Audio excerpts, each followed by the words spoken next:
It's 80 years since the end of World War II in Europe, and Czech communities in Manchester are celebrating with a screening of the 2001 film Dark Blue World.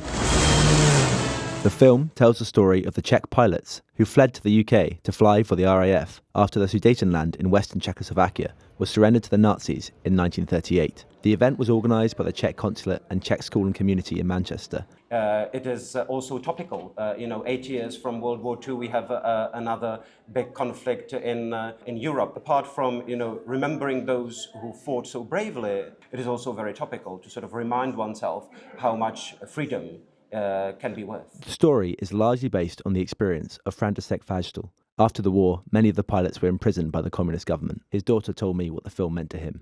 A lot. Yeah. A lot, because imagine that,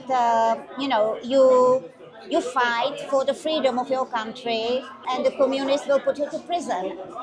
To the same prison as where your war enemies are in prison. And, nobody knew about this. The night also involved a children's art competition, and teaching the next generation was an explicit aim.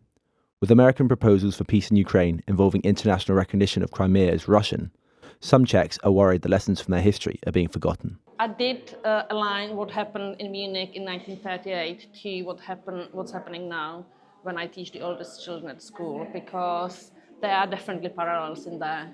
And we have experience as a Czechoslovakia that the policy of appeasement doesn't really work. Now what's happening in Ukraine and in the, President Trump negotiating with Putin and not with, we lived already through that. The viewing was attended by Lady Milena Grenfell-Baines, who escaped Czechoslovakia on a train organised by the British stockbroker Nicholas Winton in 1939. I do talks about my own escape from the Czech Republic. So I think the more of this is shown today, it's very important because it's so long since the war.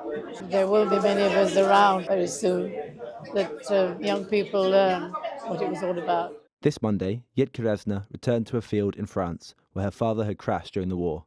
She reinstalled a cobblestone with his name on it, a reminder not to forget the lessons of the war and the mistakes that led to it.